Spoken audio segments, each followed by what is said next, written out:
ഈ പിണറായി വിജയൻ എന്ന് പറയുന്ന ഈ മനുഷ്യൻ, കേരളത്തിൻ്റെ ഇപ്പോഴത്തെ മുഖ്യമന്ത്രി, ദീർഘകാലം പാർട്ടിയുടെ ഇവിടുത്തെ അമരക്കാരനായിരുന്ന പിണറായി വിജയൻ ഒരു പ്രഹേളികയാണ്. അദ്ദേഹം ഇന്നലെ പറഞ്ഞ ആ ഒരു ഒരു ഒരു പ്രതികരണം ഇ.പി. ജയരാജൻ്റെ വിഷയത്തിൽ അദ്ദേഹം എടുത്തുപയോഗിച്ച വാക്കുകൾ, അതിൻ്റെ അർത്ഥോക്തിയും അതിൻ്റെ ഉറവിടവും അത് എവിടുന്ന് വരുന്നു എന്നൊക്കെ ഇപ്പോൾ ആൾക്കാർ ഇങ്ങനെ പരിശോധിച്ചുകൊണ്ടിരിക്കുകയാണ്, മലയാള ഭാഷാ പണ്ഡിതന്മാരുൾപ്പെടെയുള്ളവർ. ഈ പിണറായി വിജയൻ പറഞ്ഞത് എവിടുന്ന് കോട്ട് ചെയ്തിട്ട് പറഞ്ഞതാണ്. അതാ പറഞ്ഞത് അദ്ദേഹം ഒരു പ്രഹേളികയാണെന്ന് ഞങ്ങൾ പറയാൻ കാര്യമാണ്.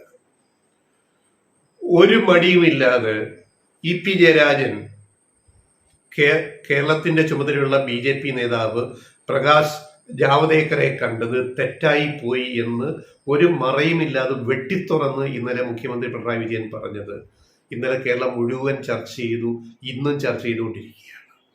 അതാണ് ഈ മനുഷ്യൻ ആരാണെന്ന് ഞങ്ങൾ ഇവിടെ പറഞ്ഞത്. എന്താ അദ്ദേഹം പറഞ്ഞത്? പാപിയുടെ കൂടെ ശിവൻ കൂടിയാൽ ശിവനും പാപിയാകും. അപ്പൊ ഇവിടെ ശിവന് മഹത്വമുണ്ട്. ആ മഹത്വം സൂക്ഷിക്കാൻ ശിവൻ ശ്രദ്ധിക്കണം എന്നാണ് ഈ പറഞ്ഞതിന്റെ അർത്ഥം. ആര്?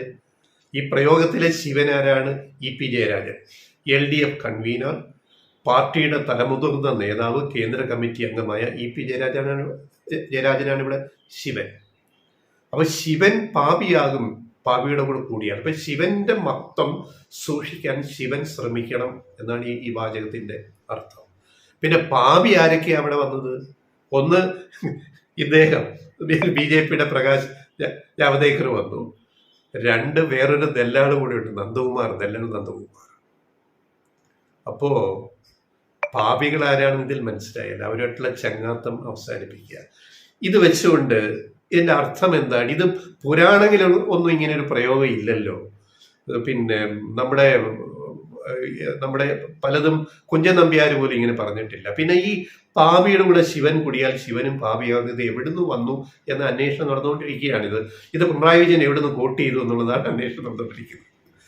ഇനി ഇതേപോലെ ഇതിന്റെ അർത്ഥം പറയുമ്പോൾ സംസർഗോ ഗുണോ ദോഷോ ഭവന്തു, ആരുടെ കൂടെ കൂടിയാലും അതിന്റെ ഗുണവും ദോഷവും അറിഞ്ഞ് പെരുമാറണം, എല്ലാരെയും കൂടെ കൂട്ടരുത് എന്നാണ് അതിന്റെ അർത്ഥം. ഇതിന് സമാനമായ ചില പ്രയോഗങ്ങളാണ്. പിന്നെ മറ്റൊന്ന് നമ്മൾ പറയുക, മുല്ലപ്പൂമ്പൊടി ഏറ്റുകിടക്കും കല്ലിനും ഉണ്ടൊരു സൗരഭ്യം. അത് കുഞ്ചൻ നമ്പ്യാരുടേതാണ്. അവിടെയും നല്ലവരോട് കൂടിയാൽ അതിൻ്റെ നറുമണം നമുക്ക് കിട്ടും. ഈ പാപികളോട് കൂടിക്കഴിഞ്ഞാൽ നറുമണമല്ല വരിക, അതിന് സമാനമായിട്ട് വേറെ പ്രയോഗമുണ്ട്. കെട്ടവനെ തൊട്ടാൽ തൊട്ടവനും കെടും. എല്ലാം സമാനാർത്ഥമാണ്. തന്നെത്താൻ അറിയാഞ്ഞാൽ പിന്നെ താൻ അറിയും.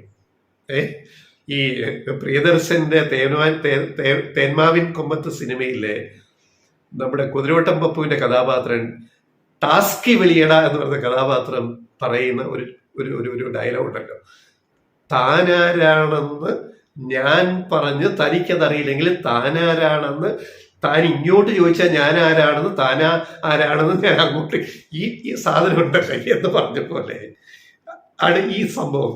തന്നെത്താൻ അറിയാത്തവൻ അറിയാഞ്ഞാൽ പിന്നെ താൻ അറിയും. തന്നെ ഞാൻ അറിയാഞ്ഞാൽ പിന്നെ താൻ അറിയും. അതായത് തന്നെത്താൻ അറിയണം, അറിഞ്ഞില്ലെങ്കിൽ പിന്നെ വിവരം അറിയും, ആരോട് കൂടി നടന്നാൽ എന്തൊക്കെ സംഭവിക്കുന്നുണ്ട്. പിന്നെ മറ്റൊരു പ്രയോഗം, മരമറിഞ്ഞ് കൊടിയിടണം. അത് കുരുമുളക് പൊടി ഇടുമ്പോൾ മരമറിഞ്ഞ് ഈ മരത്തിൽ കൊടി കയറുമോ, അതിന് പറ്റിയ മരമാണോ, അത് മുരിക്കിലിടണോ, കൊന്നയിൽ റബ്ബർ പരത്തണോ, റബ്ബർ തടിയിൽ റബ്ബർ മരത്തിൽ ഇടണോ, അതോ ആഴാന്തിയിൽ പിന്നെ കൊടിത്തലപ്പ് കിളിപ്പിച്ച് കയറ്റണോ എന്നൊക്കെ ചോദിക്കുന്ന ഒരു അർത്ഥമുണ്ട്. അതായത് മരമറിഞ്ഞ് കൊടിയിടണം, അല്ലെ പണി കിട്ടും. കൊടിയിൽ കുരുമുളക് ഉണ്ടാവില്ല, ഫലം ഉണ്ടാവില്ല, വിളവുണ്ടാകില്ല. അത് മറ്റൊന്ന്. പിന്നെ ആളറിഞ്ഞ് ഇടപെടണം എന്നുള്ളതാണ് അതിൻ്റെ അർത്ഥം. പിന്നെ ഇതേപോലെ വേറെ ഒരു പ്രയോഗമുണ്ട്. അതായത് തൂറിയവനെ ചുമന്നാൽ ചുമന്നവനും നാറും. അത് കുറെ കൂടെ കൊളോയ്ക്കലാണ്, നമ്മുടെയൊക്കെ നാട്ടിൽ തെക്കൻ കേരളത്തിലൊക്കെ പറയുന്നത്. തൂറിയവനെ ചുമന്നാൽ ചുമന്നവനും നാറും. അതിൻ്റെ അർത്ഥം മനസ്സിലായല്ലോ. ഇനി പിണറായി വിജയൻ എന്ന് പറയുന്ന രാഷ്ട്രീയ നേതാവ് ഇതേപോലെ വേറെ മലയാള ഭാഷ പ്രയോഗത്തിൽ അദ്ദേഹം ചെയ്ത ചില സംഭാവനകൾ ഞങ്ങൾ പറയാം. എന്ന് പറഞ്ഞാൽ അതിനെ പരിഹസിച്ചിട്ടല്ല, അതെവിടൊക്കെ ആർക്കൊക്കെ എവിടൊക്കെ കൊള്ളുന്നു എന്നുള്ളത് നമ്മൾ തിരിച്ചറിയുക. അദ്ദേഹം പറഞ്ഞ ആ വിശേഷണങ്ങൾ, പ്രയോഗങ്ങൾ ആരെപ്പറ്റി, എവിടത്തെ പറ്റി, എന്തിനെ പറ്റി പറഞ്ഞോ അതൊന്നും തെറ്റിപ്പോയിട്ടില്ല എന്ന് നമ്മുടെ രാഷ്ട്രീയ ചരിത്രം നമ്മളെ പഠിപ്പിക്കുന്നുണ്ട്. പിണറായി വിജയൻ പറഞ്ഞ ആ ഒരു പല പ്രയോഗങ്ങൾ അതിലേക്കൂടെ വരാം. ഒന്ന്, ഒക്കച്ചെങ്ങായി മലബാറിലൊരു പ്രയോഗമാണ്. അത് പോപ്പുലർ ആയത് പിണറായി വിജയനിലൂടെയാണ്. ഒക്കച്ചെങ്ങായി. ഒക്കച്ചെങ്ങായിയുടെ അർത്ഥം ഞാൻ പറയാതെ നമുക്കറിയാം. കൂടെ നടന്നിട്ട് കൂടെ നിന്നിട്ട് ഞാനാള് എന്ന് പറയുന്നിട്ട് അറിയാമല്ലോ. പക്ഷെ ഒരു കാര്യമില്ല, ഒരു കഥയില്ലാത്ത ഒരു കഥാപാത്രമായിരിക്കും ഒക്കച്ചെങ്ങായി എന്ന് പറയുന്നത്. ഞാനാണ് ആള്, ഞാനാണ് ഇങ്ങനെ നോക്കുന്നത്, ഞാനാണ് ഇങ്ങനെ കൊണ്ടു നടക്കുന്നത്, ഞാനാണ് നയിക്കുന്നത്. അതാണ് ഒക്കച്ചെങ്ങായി. പക്ഷെ ഫലത്തിൽ അങ്ങനെ ഒരു ബിഗ് സീറോയാണ്. അതൊന്ന്. രണ്ട്, കുലം കുത്തി. കുലം കുത്തി. എത്ര ശക്തമായൊരു പ്രയോഗമായിരുന്നു അത്. CPM-ലെ ചില രാഷ്ട്രീയ ഭിന്നതകളുടെ പശ്ചാത്തലത്തിൽ വടകരയിലെ TP ചന്ദ്രശേഖരൻ വധുവുമായിട്ടൊക്കെ ബന്ധപ്പെട്ടിട്ട് ഒരു പ്രസംഗത്തിൽ പിണറായി വിജയൻ പറഞ്ഞ ഒരു പ്രയോഗമാണ് കുലംകുത്തികൾ എന്നും കുലംകുത്തികൾ തന്നെയാണ്. കുലം മുടിക്കുന്നവർ. അതിൻ്റെ ബാക്കി അർത്ഥങ്ങൾ നമുക്ക് ഊഹിക്കാൻ മനസ്സിലാക്കാൻ പറ്റും. പിന്നെ പരനാറി. അദ്ദേഹം പരനാറി എന്ന് ആരെയാ വിളിച്ചത് നമുക്കെല്ലാം, കേരളത്തിലെ ജനങ്ങൾക്കെല്ലാം അറിയാം, എല്ലാ മലയാളിക്കും അറിയാം. എന്നിട്ട് അതിനുശേഷം ആ വ്യക്തിയുടെ, ആ രാഷ്ട്രീയ നേതാവിൻ്റെ ബാക്കി പൊളിറ്റിക്സ് നോക്കുക, രാഷ്ട്രീയം നോക്കുക. ആ വിളിക്ക് അദ്ദേഹം യോഗ്യനാണോ ഇല്ലയോ എന്ന് നമ്മൾ ആലോചിച്ച് നോക്കിയാൽ മതി. പിന്നെ പിപ്പിടി വിദ്യ ഒരു പ്രയോഗമുണ്ട്. അതിൻ്റെ അർത്ഥം അറിയാലോ, പിപ്പിടി വിദ്യ അറിയാം. സൂത്രത്തിൽ കാര്യങ്ങൾ നികൃഷ്ട ജീവി എന്ന് അദ്ദേഹം ചിലരെ വിളിച്ചു. നോക്കിയാൽ മതി, ഓരോരുത്തരെ നോക്കിയാൽ മതി. അവരൊക്കെ ഓരോ പ്രസ്താവനകൾ പിന്നീട് നടത്തിയതും എല്ലാം നോക്കുമ്പം ആ വിളിപ്രയോഗത്തിൽ എന്തെങ്കിലും തെറ്റുണ്ടോ എന്ന് നമ്മൾ ആലോചിച്ച് നോക്കിയാൽ മതി. അത്ര ശക്തമായ വാക്കുകളാണെന്ന് ആലോചിക്കാൻ. ഇത്രയും പറഞ്ഞു തീർന്നില്ല. ഇനി നമ്മൾ ചില കാര്യങ്ങൾ കൂടി പറയാം. പ്രളയകാലത്ത് 2018 ഒരു നൂറ്റാണ്ടിന്റെ പ്രളയത്തിൽ കേരളം മുങ്ങിത്താഴുമ്പോൾ ഒരു മനുഷ്യൻ നമുക്ക് ഒരുമിച്ച് നീങ്ങാം, നമ്മൾ ഒരുമിച്ച് അങ്ങ് ഇറങ്ങല്ലേ എന്ന് പറഞ്ഞ ആളാണ് പിണറായി വിജയൻ. ഇത്രയും പോസിറ്റീവായ ഒരു സ്റ്റേറ്റ്മെന്റ് വരെ ഉണ്ടോ ഒരു രാഷ്ട്രീയ നേതാവിൽ നിന്ന് കിട്ടാവുന്നത്?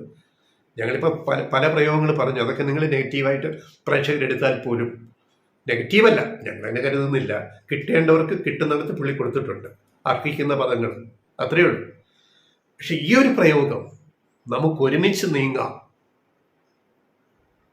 പിന്നെ ആ വിരട്ടൽ ഒന്നും ഇങ്ങോട്ട് വേണ്ട കേട്ടോ, ഇത് കേരളമാണ്.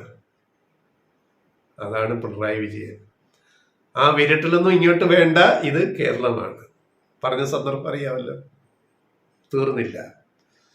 കടൽ വെള്ളം ബക്കറ്റിൽ വച്ചാൽ തിരമാല വരില്ല.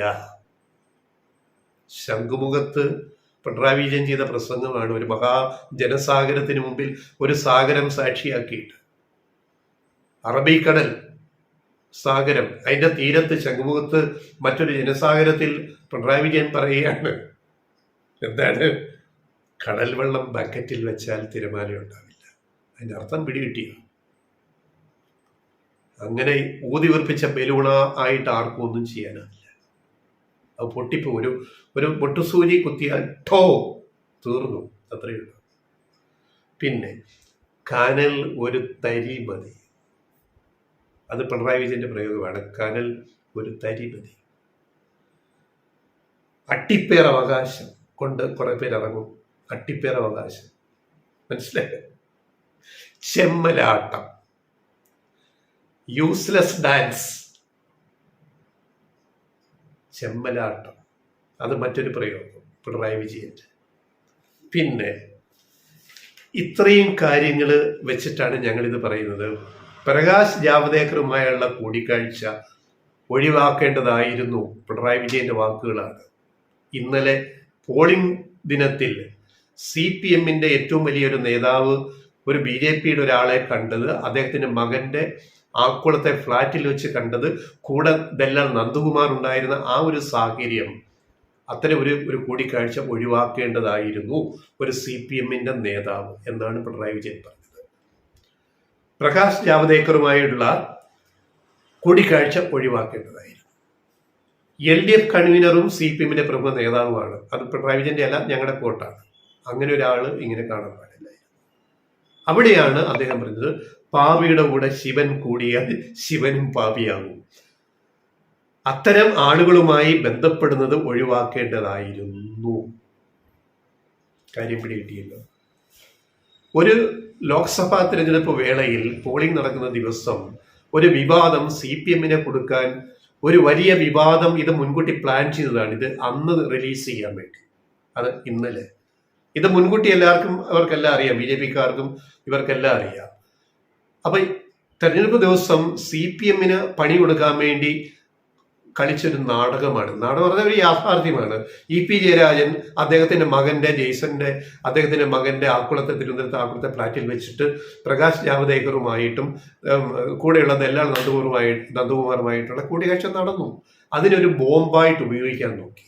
ആ ബോംബിന് തിരിച്ചടിച്ച് അങ്ങോട്ട് അതിനെ ഇട്ടുകൊടുക്കുകയാണ് പിണറായി വിജയൻ ഈ പ്രസ്താവനയുള്ള ചെയ്തത്. നിർഭയമായിട്ട് അത് പാടില്ലായിരുന്നു ആ കൂടിക്കാഴ്ച എന്ന് പറയാൻ ഉള്ള ആർജവമുള്ള നേതാവാണ് പിണറായി വിജയൻ, കേരളത്തിലെ മുഖ്യമന്ത്രി എന്ന് നമ്മൾ മനസ്സിലാക്കുക. ഈ ബോംബ് ചീറ്റിപ്പോയി എന്നാണ് ഞങ്ങൾ വിലയിരുത്തുന്നത്. LDF-നെ CPM-നെ കൊടുക്കാൻ പോളിംഗ് ദിനത്തിൽ ഇട്ട ഈ ബോംബ്, ജയരാജൻ BJP-യിലേക്ക് പോകുന്നു. കുറെ കാലമായിട്ട് പറയുന്ന ഒരു കാര്യം, BJP സ്ഥാനാർത്ഥികളെ അദ്ദേഹം പ്രശംസിച്ചു, അവർ മികച്ചവരാണ് എന്നൊക്കെ പറഞ്ഞു, കേരളത്തിൽ മത്സരിക്കുന്നവർ എന്നൊക്കെ പറഞ്ഞു. ഈ വിവാദം ഇങ്ങനെ കുറെ ദിവസമായിട്ട് ഇങ്ങനെ കൊണ്ടുകൊണ്ട് വന്നിട്ട് അതിന്റെ ഫൈനൽ ക്ലൈമാക്സ് ആയിരുന്നു ഇന്നലെ നടന്നത്. പക്ഷെ അത് ചീറ്റിപ്പോയി എന്നാണ് ഞങ്ങൾ വിചാരിക്കുന്നത്.